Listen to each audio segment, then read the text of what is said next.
Yes, honey. The word left my mouth before my brain had a chance to stop it. A heartbeat later, I realized I wasn't talking to my sister. I was talking to my CEO. The office froze. The speakerphone on my desk stayed on, carrying my mistake across the quiet floor. Keyboard stopped clicking. Someone coughed into the silence. A chair rolled back somewhere behind me. My stomach dropped. I slowly lifted my eyes toward the glass office across the room.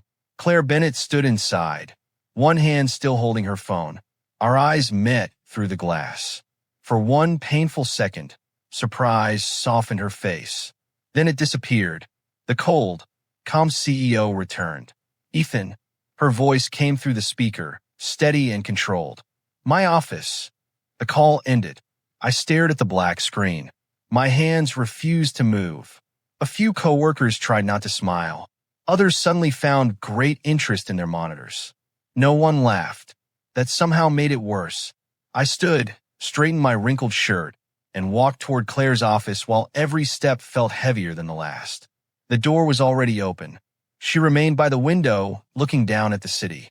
You wanted to see me. No answer came right away.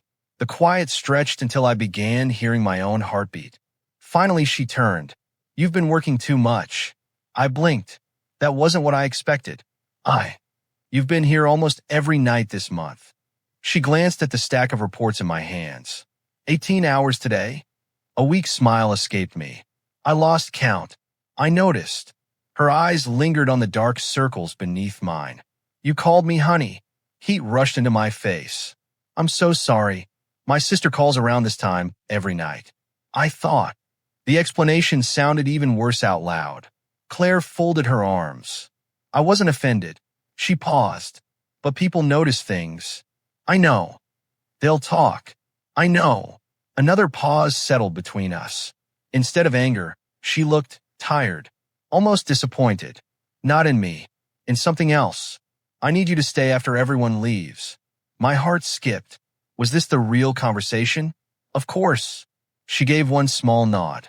Close the door on your way out. That was it. No lecture. No warning. No punishment. I walked back to my desk more confused than before. Sophia leaned over the divider. You still alive? Barely. She smiled. I thought security would be carrying you out. So did I.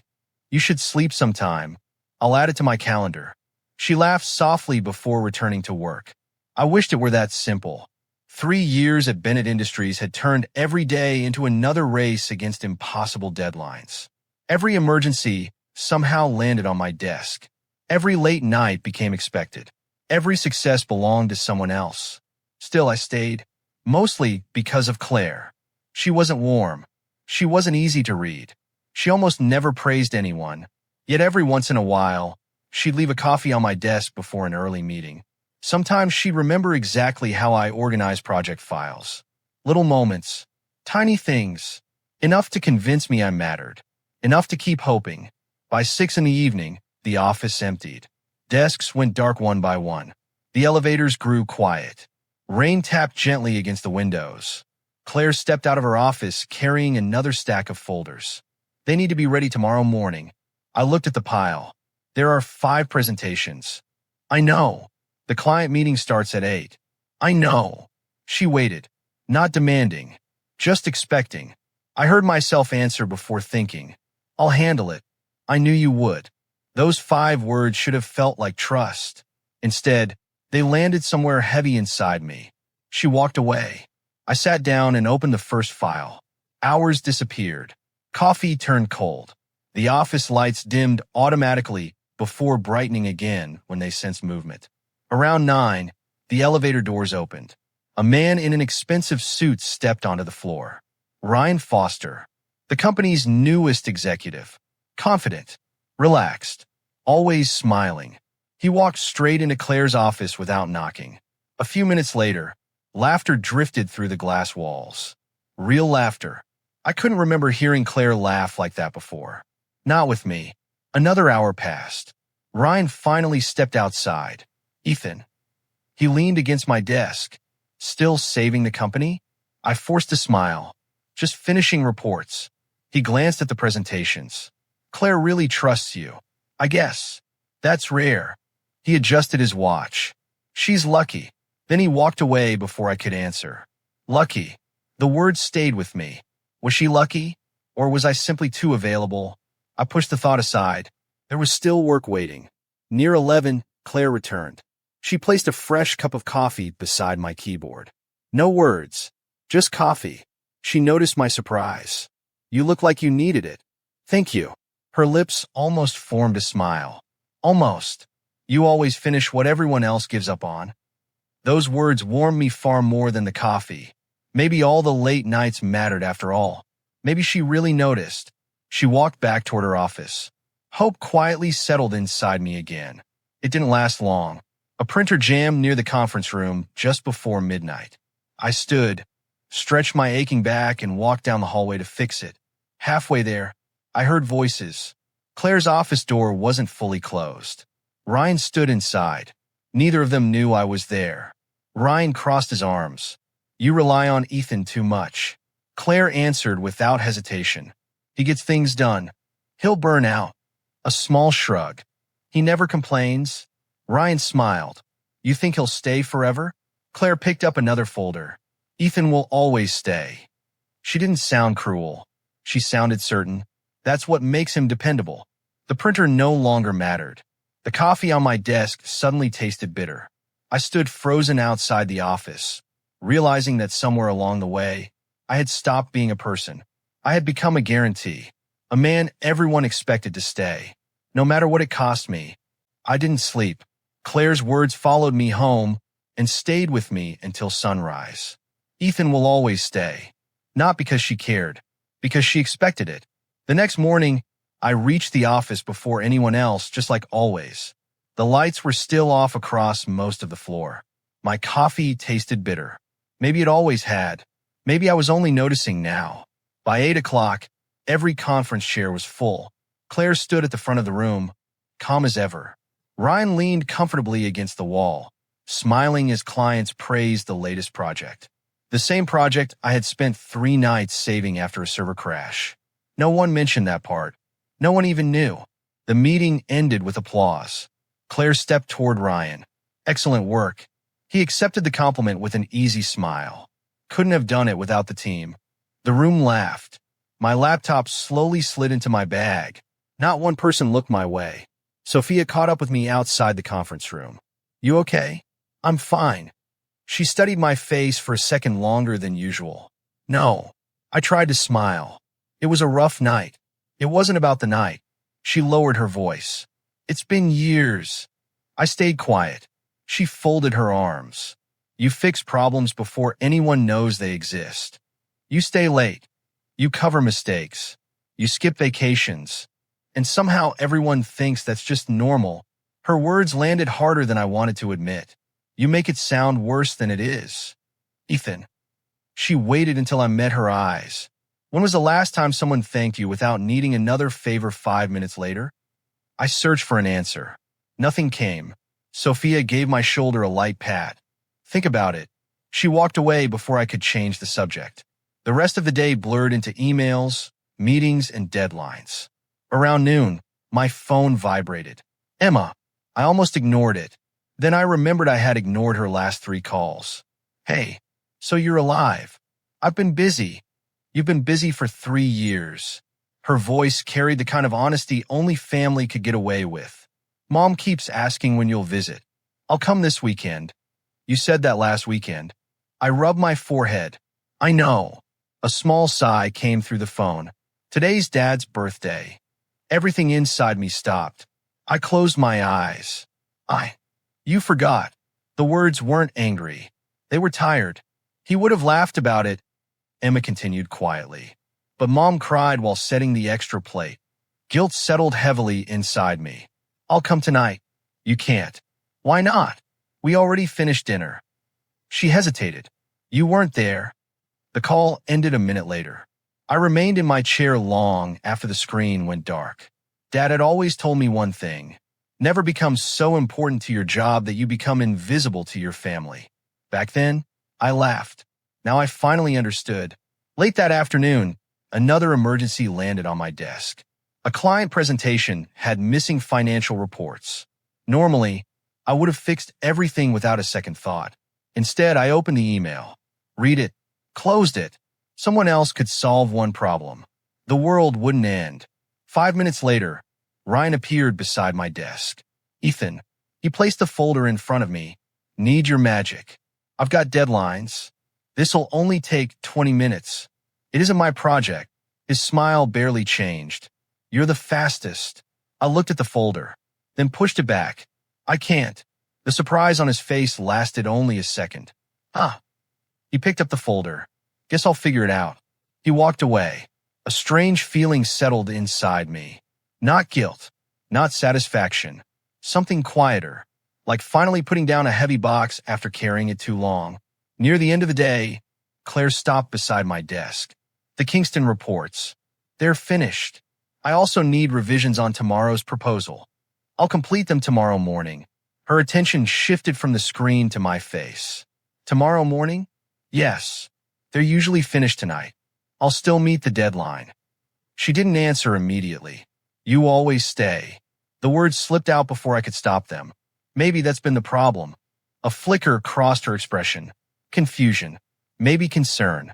Then another manager called her name from across the office. She nodded once. We'll discuss this later. The conversation ended there. But something had changed. I could see it. She noticed it too. Friday arrived with another company meeting. Employees filled the large conference room. Claire stood near the projector. Ryan stood beside her. We've secured the Westbridge account. Applause echoed around the room. Claire smiled toward Ryan.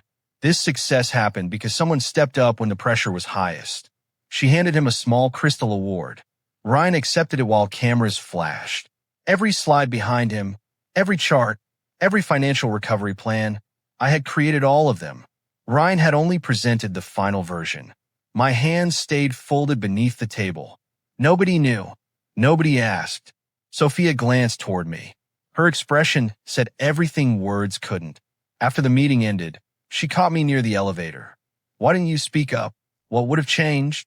The truth. I shook my head. The truth doesn't matter if nobody wants to hear it. She frowned. You're giving up? No. I reached into my bag and pulled out a blank sheet of paper. I'm finally paying attention. That evening, everyone left one by one. The office grew quiet again. Rain tapped gently against the windows. Just like the night everything had started. I opened a fresh document. Resignation letter.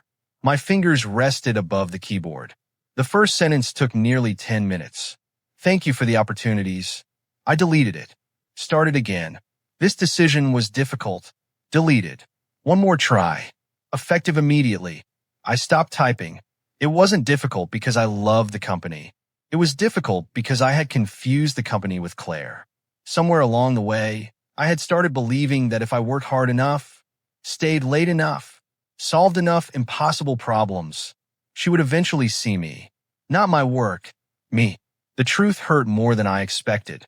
She already saw me, just not the way I wanted. Dependable, reliable, always available, never leaving. I printed the unfinished letter. No signature. Not yet. I folded it and slipped it inside a project folder on my desk. Tomorrow. I'd decide tomorrow. The office door opened. Claire stepped inside, carrying another stack of reports. She placed them on my desk. Her hand paused. The folder beneath them had shifted open. A single page peeked out. Her eyes moved across the heading. Resignation letter. The color slowly drained from her face. She picked up the page carefully, as though it might break.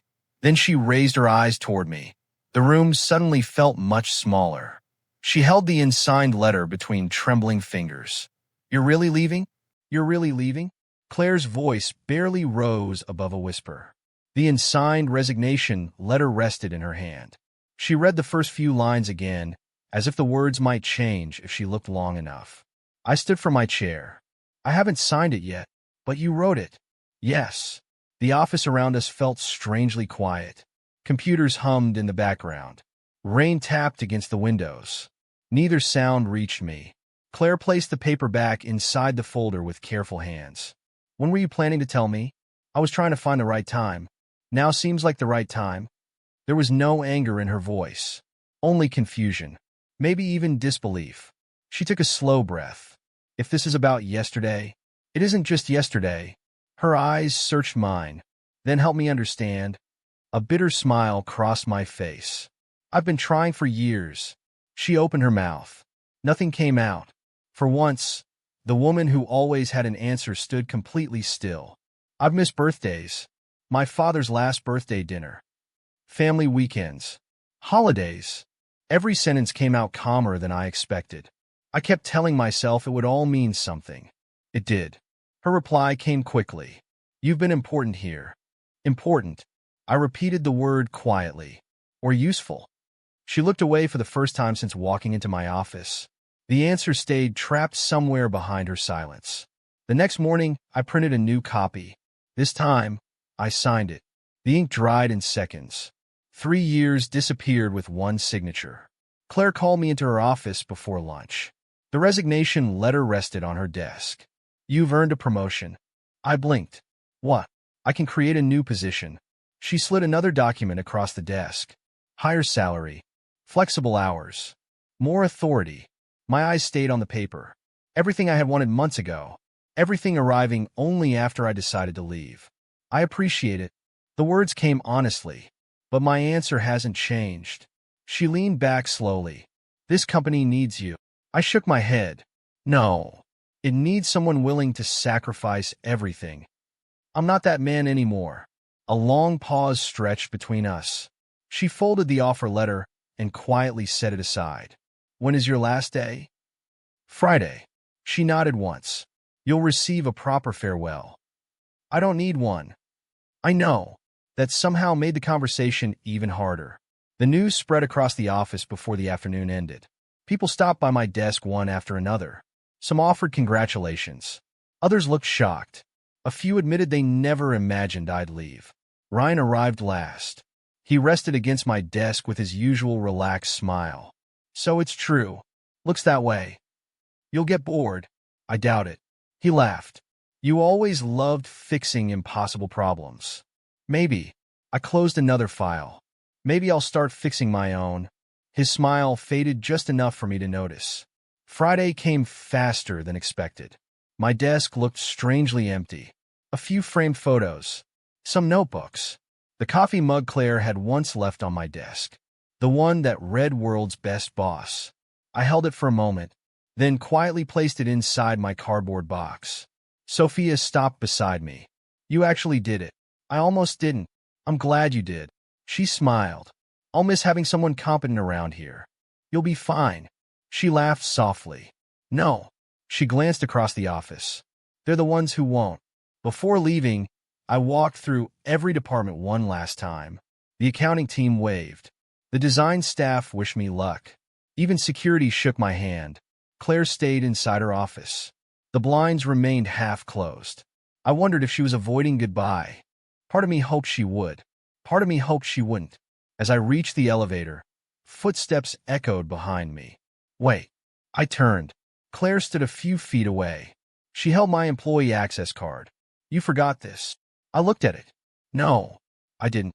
Her fingers tightened around the card. So that's it? I think it has to be. You built half this company. I built projects. My life is somewhere else. She stared at the elevator doors. I never wanted you to feel. The sentence faded before reaching the end. I gave her a small nod. I know. The elevator arrived. The doors opened. Neither of us moved immediately. Finally, I stepped inside. The doors closed between us. She never reached out. Neither did I. Monday morning felt completely different. No alarm before sunrise. No pile of emergency emails. No meetings waiting before breakfast. The silence inside my apartment didn't feel lonely. It felt unfamiliar. Emma called before noon. So, how's retirement? I laughed. I'm 32. Details. She sounded happier than she had in months. You coming for dinner tonight? I wouldn't miss it. Mom already started cooking. I'll be there. And Ethan, yeah, I'm proud of you. Those words stayed with me all day. A week later, my phone rang again. An old client. We heard you left Bennett Industries. I did. Would you consider consulting for us? I smiled. What did you have in mind? By the end of the week, I had 3 contracts. No endless overtime. No sleeping at my desk. People hired me because they respected my work, not because they assumed I would never leave. Each project reminded me of something I had forgotten. I was good at what I did. Very good. Confidence slowly returned. Not all at once. Just enough each day. Meanwhile, messages from Claire began appearing on my phone. The first one was simple. Can we talk? I read the notification. Didn't open it. Another arrived 2 days later. There's something you should know. Unread. Then another. Please. My thumb hovered over the screen. I locked the phone instead. Some conversations arrived too late. 3 weeks passed. Sophia invited me for coffee after work. She looked exhausted. Things are bad. That obvious? You have no idea. She stirred her drink slowly. Projects keep falling apart. Ryan keeps promising impossible deadlines. Clients are furious. What about Claire? Sophia hesitated. I've never seen her like this. She works even later than you used to. Every missing report somehow leads back to your old folders. I stayed quiet. She reached into her bag and pulled out a printed email. You should see this. It was one of my old project revisions. Every hidden correction, every emergency fix, every midnight repair. Thousands of tiny changes. My name appeared nowhere. Ryan's approval signature sat at the bottom. Sophia shook her head. She's finding dozens of these. I stared at the pages. Years of invisible work, buried beneath someone else's credit. That evening, another unexpected call came. Daniel Brooks, the company's founder. We met the next afternoon in a quiet cafe across town. He looked older than I remembered. His smile, however, hadn't changed. You finally left. I did. Took you long enough. A small laugh escaped me. You knew. I know more than people think. He folded his hands. I've watched this company for 40 years. I've also watched people. He leaned forward. You carried far more weight than anyone realized. Why didn't you stop it? Because truth lasts longer when people uncover it themselves. I frowned. Claire has started asking questions. He nodded slowly. And she's finding answers. His phone vibrated. He glanced at the screen. The warmth disappeared from his face. It begins. What does? He stood. Ryan manipulated project records. He erased revision histories. He buried your work under his own approvals. Daniel slipped the phone back into his pocket. When the board meets tomorrow, his voice turned cold.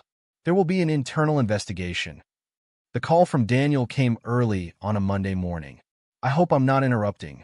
I smiled as I stirred coffee in my small apartment. You'd be surprised how quiet mornings have become. A soft chuckle came through the phone.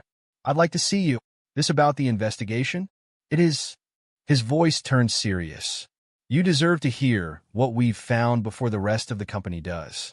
An hour later, I stepped into a small cafe across from the office building I had once called home. Daniel was already waiting. He stood to shake my hand instead of greeting me from his chair. That simple gesture meant more than he probably realized. You look healthier. I've been sleeping. It suits you. He slid a thick folder across the table. Go ahead. I opened it. My name appeared on dozens of printed emails. Project revisions. Emergency reports. Late-night file recoveries. Every document carried timestamps showing I had repaired problems long before clients ever noticed them. Many of those reports had someone else's name on the final presentation. Ryan's. I slowly turned another page. Then another. The evidence kept growing. Daniel watched quietly while I absorbed years of forgotten nights. We traced every major project from the last 4 years. He folded his hands together. Ryan deleted your name from reports whenever he could. He redirected praise.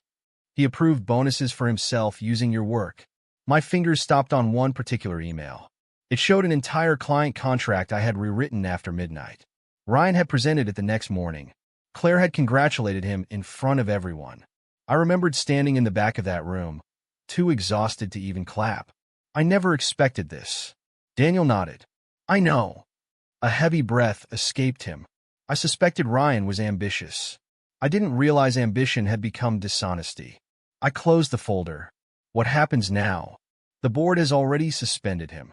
There will be legal consequences. He paused before continuing. There's something else. I raised my eyes. Claire spent the entire weekend reviewing old records. She refused to leave the office. My heart shifted uneasily. Why? Because every file she opened reminded her of something. He gently tapped the folder. She kept finding you. The words stayed with me long after I left the cafe. By afternoon, my phone vibrated. A news alert. Senior executive suspended during internal investigation. The company released a public statement promising transparency. Ryan's name wasn't included. It didn't need to be. Everyone already knew. Later that evening, Sophia called. You've probably seen the news. I have. You were right. About what? The truth doesn't disappear forever. A smile found its way onto my face. No, it just takes longer than we'd like. She hesitated. Claire hasn't been herself. I stayed quiet. She keeps asking for archived files. She reads every revision, every deleted note. Another pause. I think she's trying to understand how much you really did. I hope she does. You sound different. I am different. The conversation ended naturally. There wasn't much left to say. 3 days later, another announcement spread through the business world. The company officially corrected authorship on several award-winning projects. My name appeared where it should have been all along. Emails poured into my inbox. Old coworkers apologized. Clients reached out. One company even offered me a consulting contract before lunch. For years, I believed I needed Bennett Industries to succeed. Now opportunities were finding me instead. That evening, someone knocked on my apartment door. I wasn't expecting anyone. When I opened it, Claire stood quietly in the hallway. No business suit, no assistance, no polished confidence, just a simple coat and tired eyes. Her hands held a small paper bag. Neither of us spoke immediately. I hope I'm not intruding. You've never been here before. I know. She glanced down for a moment. I wasn't sure you'd open the door. I'm still figuring that out myself. A faint smile appeared and disappeared just as quickly. May I come in? I stepped aside. The apartment suddenly felt much smaller than usual. Claire looked around without really seeing anything. Her attention stayed on the paper bag. I brought something. She carefully placed it on the kitchen table. Inside sat my old office mug. World's best boss. The words made me laugh. Not because they were funny, because they suddenly seemed so strange. I thought this disappeared. I found it in storage. She gently traced the chipped handle with one finger. You used it every morning. I remember. I almost threw it away. Her voice grew quieter. Then I realized it was yours. I picked up the mug. The small crack near the bottom was exactly where I remembered. Funny how broken things could survive longer than expected. Claire remained standing. She didn't seem comfortable sitting down. I've been reading everything. I know. I had no idea. You weren't looking. The words weren't meant to hurt. They simply carried the truth. She accepted them without arguing. No, I wasn't. A long breath escaped her. I convinced myself that reliability didn't need attention. I thought if someone never complained, she stopped speaking. The sentence couldn't continue. It meant they were fine. I rested the mug on the table. I wasn't fine. I know that now. Another quiet moment settled between us. This time it wasn't awkward. It was honest. She reached into her coat pocket. Several folded pages appeared.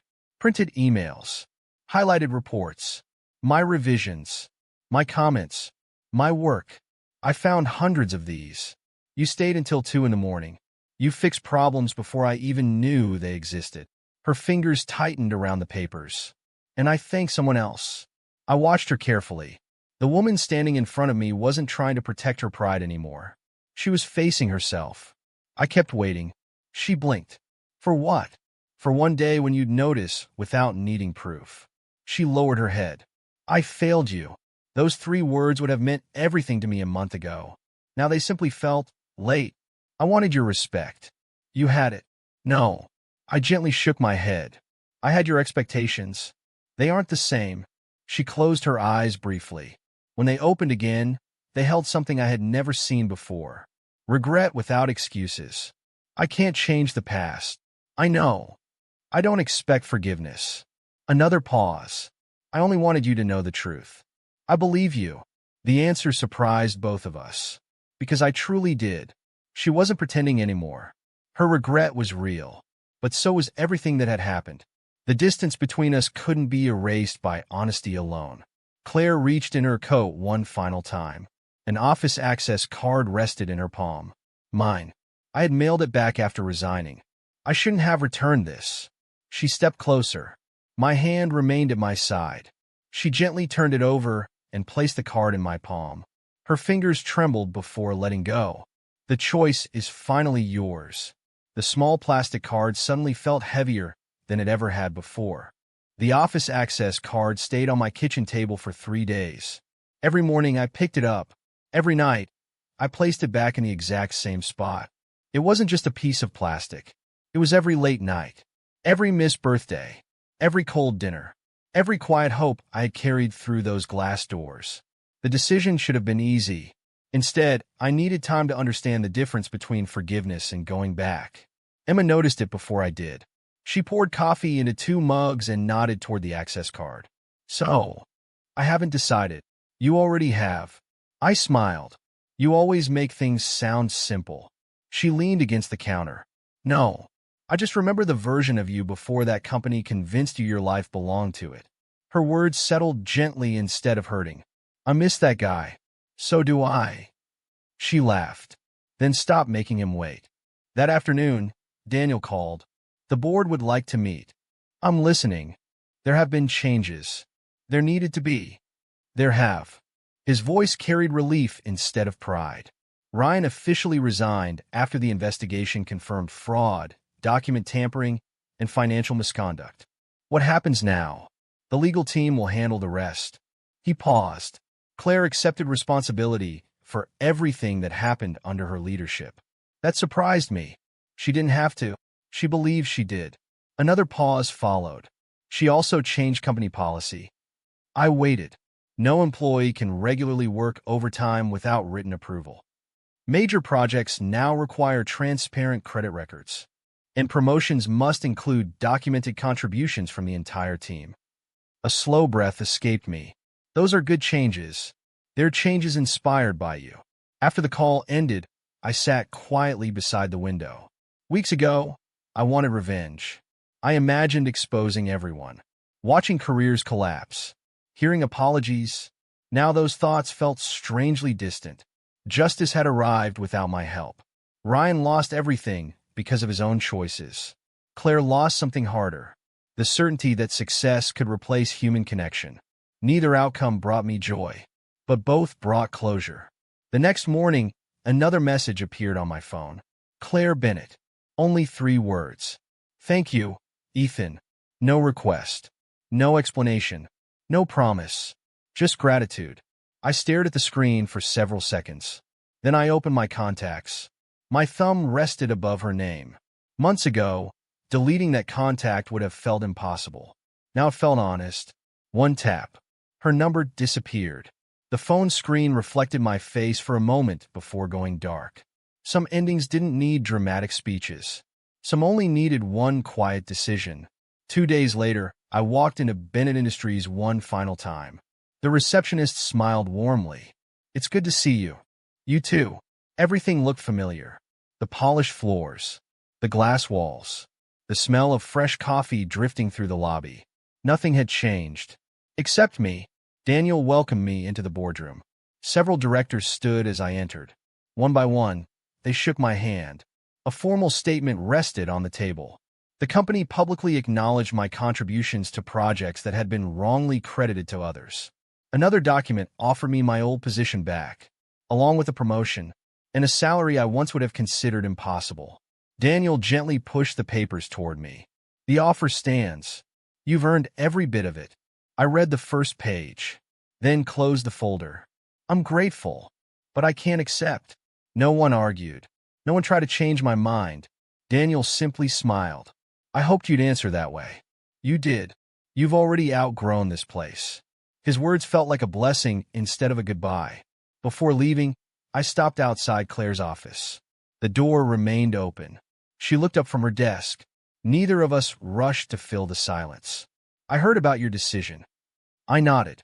I wanted to thank you. You already did. I know. She stood and walked around the desk. The confident CEO who once controlled every meeting now seemed completely comfortable with not controlling this moment. The company belongs to people who stay. Her eyes met mine. You don't. I think that's a good thing. A faint smile appeared. I think so too. She reached into a drawer and placed something on the desk. The old office mug. World's best boss. I kept thinking you should take it. I laughed softly. It always belonged to me anyway. It did. I picked it up. The crack near the bottom was still there. Funny how something broken could still be useful. Claire. She waited. I don't hate you. Relief crossed her face, but she didn't interrupt. I love the idea of who I thought you were. I confused small moments with real care. That wasn't fair to either of us. Moisture gathered in her eyes.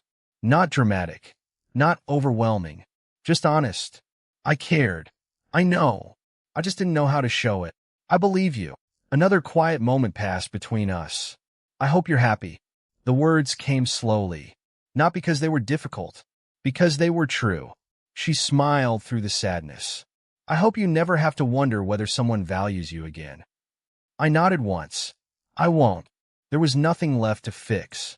Nothing left to defend. No promises. No impossible second chance. Only two people accepting the truth.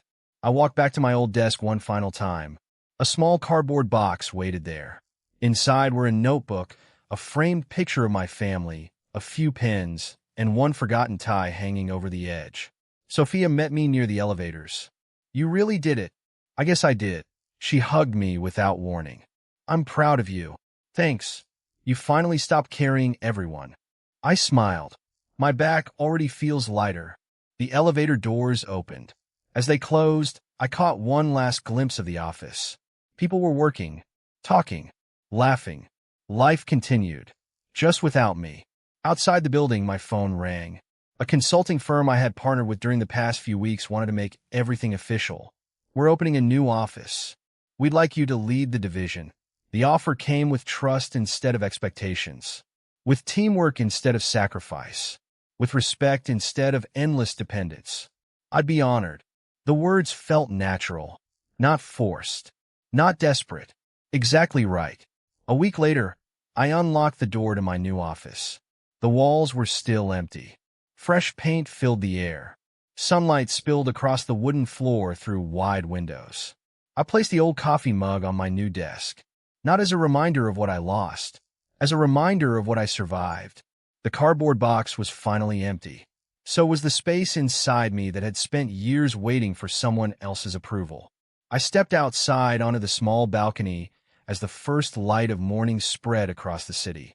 The sunrise painted the buildings in gold. Cars slowly filled the streets below. A new day had already begun. I stood there quietly, realizing something that would have once sounded impossible.